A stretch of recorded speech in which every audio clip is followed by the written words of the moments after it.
क्या कभी तुमने ऐसा एहसास किया है कि तुम अकेले नहीं हो, पर जिस चीज के साथ हो वो इंसान भी नहीं है? स्वीट होम की ये कहानी धीरे धीरे नहीं बल्कि अब तेजी से तुम्हारे दिमाग में उतरने वाली है, क्योंकि इस बार सिर्फ डर नहीं, शक भी तुम्हारे अंदर घर करेगा। शक हर उस चीज पर जो आंखों से दिख रही है और हर उस आवाज पर जो सिर्फ तुम सुन सकते हो। तो भाई, अगर पार्ट 1 से तुम्हें लगा कि अब सब कुछ समझ आ रहा है, तो पार्ट 2 में तुम खुद से ही सवाल पूछोगे, इज दिस इवन रियल? तो अब यहाँ पर रात हो चुकी है और हमारे प्यारे युनसू के पास जिंदगी में करने को कुछ है नहीं। तो भाई क्या करता है, बैठा है टीवी देख रहा है, कोई रैंडम सी बोरिंग सीरीज चल रही है और उसका एक्सप्रेशन देख के ऐसा लग रहा है इस सीरीज से अच्छा तो मैं दीवार पर चलती हुई छिपकली देख लूं। और तभी उसके कानों में एक आवाज सुनाई देती है, किसी के हील्स की आवाज हॉलवे से आती हुई। फिर वो यहाँ पर बोलता है, अरे ये तो वही लड़की है जो साइड वाले अपार्टमेंट में रहती है। अब भाई यहाँ पर वो ध्यान से सुन रहा है, उसकी चाल, उसकी आवाज, उसके कमरे का हर मूवमेंट इतना क्लियर कि ऐसा लग रहा है जैसे कि कमरे की दीवार नहीं है, ये कोई ब्लूटूथ स्पीकर लगा है। उधर लड़की अपने रूम में घुसते ही बड़बड़ाती है, ओ नो, 1 किलो और वजन बढ़ गया, अब क्या मैं हवा खाने के लिए बची हूँ? युनसू को सब कुछ सुनाई दे रहा है और बंदा सोच रहा है कि sound proofing, never heard of it. अब अपने बंदे के अंदर क्यूरियोसिटी तो यहाँ पर बढ़ी गई है, तो बंदा यहाँ पर कान लगाकर दीवार से चिपक जाता है भाई, फुल ऑन स्पाई मोड में। तो वो यहाँ पर सुनता है कि लड़की के पास एक बिल्ली भी है, लिली नाम की। वो उसको खाना देती है और बोलती है, चलो अब मैं नहा लेती हूँ। और उधर हमारा भाई थोड़ा सा शर्मा गया है और थोड़ा सा ब्लश भी कर रहा है। और फिर थोड़ा सा वो यहाँ पर बोलता है, अरे नहीं, मुझे ऐसे थॉट्स नहीं आने चाहिए। फिर वो खुद को डिस्ट्रैक्ट करने के लिए वापस से टीवी देखने लगता है, लेकिन भाई उसका मन कहाँ पर लगने वाला है। पर तभी किसी ने ऊपर से बेस गिटार बजाना शुरू कर दिया। ऐसा लग रहा है जैसा मेटालिका का लाइव कॉन्सर्ट उसके सीलिंग पर चल रहा हो। टर्न्स आउट उसके ऊपर रहने वाली लड़की फुल रॉक स्टार है और अपना गिटार स्पीकर से कनेक्ट करके पूरा मोहल्ला जगा देती है। लेकिन युनसू यहाँ पर अपना भाई इस नॉइज से लिटरली रोस्ट हो रहा है। वो मन में बोल रहा है कि मेंटल ब्रेकडाउन फ्री में मिल रहा है इस बिल्डिंग में। अब इसके बाद वो बताता है कि 1 हफ्ता हो गया इस बिल्डिंग में शिफ्ट हुए और अभी तक सिर्फ फास्ट फूड पर जिंदा हो, लेकिन उसको फर्क नहीं पड़ता क्योंकि दिल में एक अलग ही बात चल रही है, anyway I am gonna die soon. अभी युनसू एक MMORPG गेम खेल रहा है, बट ये गेम भी एकदम क्रीपी है। कुछ प्लेयर्स लिटरली 5-7 दिन से AFK पर बैठे हैं, कोई हिल तक नहीं रहा। लगा जैसे कि ये गेम नहीं, ऑनलाइन भूतों की असेंबली हो। लेकिन तभी यहाँ पर एक प्लेयर का मैसेज आता है, guys I keep hearing voice in my head and my nose bleeds every day, should I go see a doctor? अब चैट में कोई सीरियस नहीं लेता उसे। तभी दूसरा मैसेज करता है, the voices they tell me to kill my parents but wait what? फिर भी कोई रिप्लाई नहीं देता। सब गोल्ड खरीद रहे हैं, मतलब तुम लोग प्रायोरिटी देख रहे हो? वो फिर से यहाँ पर चिल्लाता है, answer me, I am gonna to crazy. और तभी कुछ टॉक्सिक रिप्लाईज आते हैं, stop attention seeking loser, I feel bad for your parents, they give birth to a trace. और तभी वो मिस्टीरियस बंदा टाइप करता है कुछ उलझे हुए रैंडम अल्फाबेट्स। किसी ने कहा, bro what is this, trying to spell your password. फिर चैट में एक अलग ही लेवल की स्पैम शुरू हो जाती है। सच में इस गेम की चैट पढ़कर युनसू के दिमाग की तली फट चुकी है। और फिर ऊपर से वो गिटार गर्ल अपना शो फिर से शुरू कर देती है। अब युनसू यहाँ पर परेशान है, सिक्योरिटी ऑफिस कॉल करने की कोशिश कर रहा है लेकिन कोई उठा ही नहीं रहा। 4 टाइम हो गया भाई, कोई तो बैठा दो फोन उठाने वाला। अब कहानी करती है एक मैचो टाइप के बंदे पर जो बिल्डिंग के रूफटॉप पर स्मोक करने जा रहा है, लेकिन छत तो भाई लॉक्ड है, तो वो अपना सिगरेट यहीं चलाता है। और तभी एक छोटी लड़की वहां पर आ जाती है, mister mob boss you again? भाई यहाँ पर कंफ्यूज हो जाता है, मैं मॉबस्टर नहीं हूँ, बस पहली बार आया हूँ। सच में लड़की यहाँ पर उसको रोस्ट कर दी है, तो ऊपर जाकर फूंकना, स्टेयर्स पर क्यों फूंक रहा है, पूरा फ्लोर गैस चैम्बर बन जाएगा। फिर वो बोलता है, लॉक्ड है ऊपर। लड़की खुद चेक करती है, हाँ बंद है। तभी उस बंदे की नजर पड़ती है उस लड़की के हाथ में लाइटर पर। ओए तू खुद भी तो सुट्टा मारती है और मुझे सुना रही थी। लड़की भागती है और बोलती है, माइंड योर ओन बिजनेस। भाई मन ही मन में बोल रहा है, छोटी सी बच्ची होके भी 18+ एक्टिविटीज कर रही है। अब इसके बाद सीन शिफ्ट होता है कि इमोशनल से फ्लैशबैक के ऊपर। युनसू के पापा किसी को धमका रहे होते हैं, किसने मेरे बेटे के साथ ऐसा किया, उसको सामने लाओ। तभी सामने वो आदमी आता है और सीइंग हिम, युनसू के पापा यहाँ पर बिल्कुल स्पीचलेस।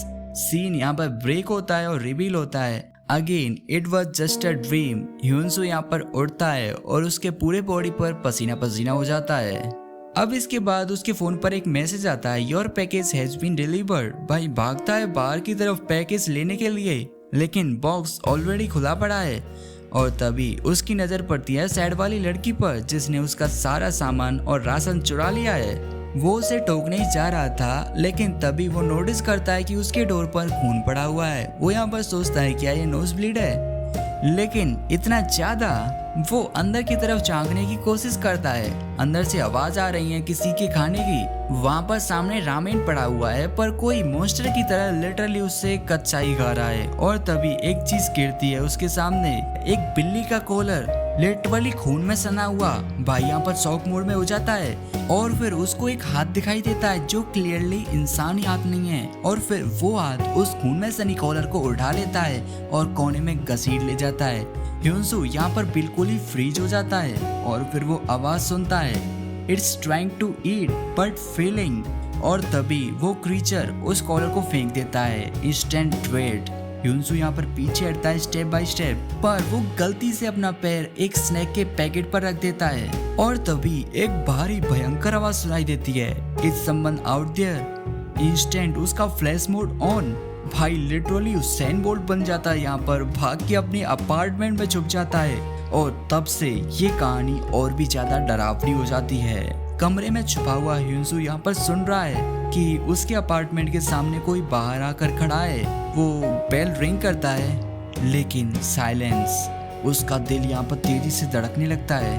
अब इसके बाद सीन शिफ्ट होता है बिल्डिंग के बाहर एक वर्किंग मैन पर। वो वहाँ पर आ रहा होता है फोन पर बात करते हुए, अगेन आई एम लेट। रोज यही होता है। जैसे ही वो बिल्डिंग के पास पहुँचता है फोन कट हो जाता है। कोशिश करता है कॉल बैक करने की, तभी फोन से अजीब सी आवाजें आने लगती हैं। वो यहाँ पर कुछ अजीब सा महसूस करता है, इसलिए वो पीछे मुड़कर देखता है, लेकिन वहाँ पर कोई नहीं है। इसके बाद वो फिर सामने की तरफ देखता है, एक शैडो जूम इन होने लगती है, इतनी बड़ी कि पूरी उसकी बॉडी पर स्प्रेड हो जाती है। वो सामने देखता है तो उसकी रूह कांप जाती है और नेक्स्ट सेकंड में वो चीज उस पर अटैक कर देती है। उसका फोन गिर जाता है और शायद उसकी बॉडी भी, क्योंकि अब सिर्फ सन्नाटा बचा है। इसके बाद सीन शिफ्ट होता है बैक टू ह्यूनसू। अब भी वो अपने बेड के नीचे छुपा हुआ है और दरवाजे की बेल लगातार बज रही है। उसका दिमाग यहाँ पर चिल्ला रहा है, That wasn't a dream, that was definitely a monster's hand। अब वो सवाल उठाता है, कौन बेल बजा रहा होगा? मॉन्स्टर? क्या मॉन्स्टर भी बेल बजा सकते हैं? भाई डर के मारे म्यूट मोड में चला गया है। मैं कुछ नहीं बोलूँगा, मैं एकदम गायब हो चुका हूँ भाई। और फिर उसके बाद दरवाजे के पीछे से एक लेडी की वॉइस सुनाई देती है, excuse me, is anyone inside? My cat is missing, I don't know what's going on. अब हमारा लौंडा ये सुनकर कंफ्यूज हो जाता है, मॉन्स्टर भी बोल सकते हैं क्या? वो आवाज को यहाँ पर ध्यान से सुनता है और उसको रियलाइज होता है कि ये वो भयंकर आवाज तो है ही नहीं। और फिर वो मन ही मन में सोचता है, शिट, क्या मैं हेल्यूसिनेट कर रहा था? फिर वो वहाँ से उठ जाता है और अपना वॉल कैम चेक करता है। वहाँ पर खड़ी है वही लड़की जो ऑडिशन देने वाली थी। ओके, मे बी मैं ही पागल हो रहा था। ह्यूनसू यहाँ पर बिल्कुल भी दरवाजा नहीं खोलता है, क्योंकि भाई उसको रिस्क नहीं लेना है। बस वो कैमरे के थ्रू बात करता है और वो बोलता है, व्हाट हैपेंड? लड़की यहाँ पर बोलती है, please help me, I can find my cat, my room's a mess, there's a blood everywhere, even my ramen bags are empty. भाई यहाँ पर पूछता है, Why don't you call the police? वो बोलती है, I don't have my phone, please report it for me। अब ह्यूनसू थोड़ा सा सस्पेक्ट करता है, Did you contact security? Can you show me your hand? But why? No answer। वो फिर से पूछता है, Can you show me your hand? और तभी उसका फेस ग्लिच करने लगता है। उस लड़की की आंखें यहाँ पर शिफ्ट होने लगती हैं, उसकी स्किन बिल्कुल क्रैक हो जाती है और कोई मॉन्स्टेरियस एनर्जी रेडिएटिंग होने लगती है। वो बोलती है, open the door, I am starving. और अगले ही सेकंड में वो लड़की एक मॉन्स्टर में ट्रांसफॉर्म हो जाती है। और जैसे ही वो मॉन्स्टर चिल्ला रहा होता है, ऊपर वाली लड़की फिर से अपना इलेक्ट्रिक गिटार बेस बजाना शुरू कर देती है। ऐसा लग रहा है जैसे कि स्लिप नोट का डीमन रिमिक्स चालू हो गया है।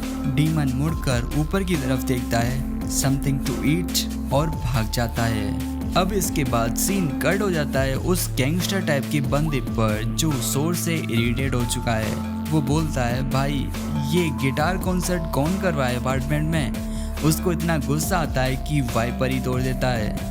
इसके बाद भाई यहाँ पर चिल्लाकर बोलता है कि आज मैं सबको सोलो कर दूंगा। वो बाहर निकलता है और फिर से चिल्लाता है, साले नीचे आओ, तुम्हारा सर फोड़ दूंगा आज मैं। तभी सीढ़ियों से कोई नीचे आने लगता है और ये भाई यहाँ पर वाइपर पकड़कर रेडी खड़ा है, किसका सर फोड़ूंगा आज। और तभी यहाँ पर फ्लैशबैक। इस फ्लैशबैक में हम यहाँ पर स्कूल में हैं, जहाँ पर हिंसू को कुछ लड़के ब्रूटली बुली कर रहे हैं। उसको इतना मारा गया है कि खून तक बहने लगता है। फिर एक और लड़का आता है जिसके चेहरे पर थोड़ी सी हिचकिचाहट है, लेकिन पीछे से कोई ऑर्डर देता है कि भाई तू भी मार, वो तेरा दोस्त नहीं है, बस दिखावे का है। और फिर वो लड़का हिंसू को मारने लगता है। इसके बाद हमें समझ में आता है कि ये वाला फ्लैशबैक भी पुराने वाले फ्लैशबैक के साथ कनेक्टेड है। जब उसके पिता स्कूल में आए थे, वो रोते हुए पूछ रहे थे कि मेरे बेटे को किसने मारा, किसने किया उसका ये हालत। इसके बाद हम लोग प्रेजेंट में आ जाते हैं और हिंसू यहाँ पर खुद से पूछ रहा है, Am I trying to be a hero? But I am not one. I am no savior. इसके बाद वो गैंगस्टर टाइप बंदा सीढ़ियों से बाहर आता है और हिंसू को एक पोल पकड़े हुए देखता है। वो यहाँ पर पूछता है, तू कौन है बे, चोरी करने घुसा था क्या। तभी वो नोटिस करता है, ब्लड एवरीवेयर, तूने किसी को मार दिया क्या। अब हिंसू डिफेंड करने की कोशिश करता है, I swear there's a monster here. वो यहाँ पर गैंगस्टर टाइप का बंदा पूछता है, मॉन्स्टर, अभी तू पागल है क्या। हिंसू उसको पूरी सच्चाई बताता है, the neighbour girl turned into a monster. और इसके बाद वो गैंगस्टर बंदा उसको सरकास्टिकली जवाब देता है, अरे हाँ मैं भी तो एक नागिन हूँ ना। और अब वो हिंसू को पीटना शुरू कर देता है और तभी हिंसू की नोज से भी ब्लीडिंग शुरू हो जाती है। वही पुराना पैटर्न, ही पासेस आउट। शायद यहाँ पर वो मर जाता है और सीन यहाँ पर कट होता है सीधा डार्कनेस में। तो भाई अब तक हमने क्या देखा, एक अपार्टमेंट जो दीवारों से नहीं बल्कि छुपे हुए डर से बना है, जहाँ लोग मरने से नहीं खुद से डरते हैं। हिंसू का हेल्यूसिनेशन नहीं बल्कि हकीकत थी और अब उसका शरीर नहीं उसका दिमाग बदलना शुरू हो चुका है। पर ये तो अभी शुरुआत थी, क्योंकि अगले पार्ट में तुमको पता चलेगा जो लोग मॉन्स्टर बन रहे हैं वो सिर्फ बीमार नहीं हैं बल्कि वो इंसान होने के हकदार भी नहीं थे। इसलिए नेक्स्ट पार्ट इसका और भी ज्यादा क्रेजी होने वाला है। तो नेक्स्ट पार्ट देखने के लिए आपको सिंपल से एक काम करना है, इस वीडियो को एक लाइक करना है और एक छोटा सा कमेंट हमको मोटिवेट करने के लिए प्लीज कर देना। और हाँ, इस चैनल को सब्सक्राइब करना बिल्कुल भी मत भूलना। मिलते हैं नेक्स्ट पार्ट में, तब तक के लिए आप लोग अपना ख्याल जरूर रखिएगा।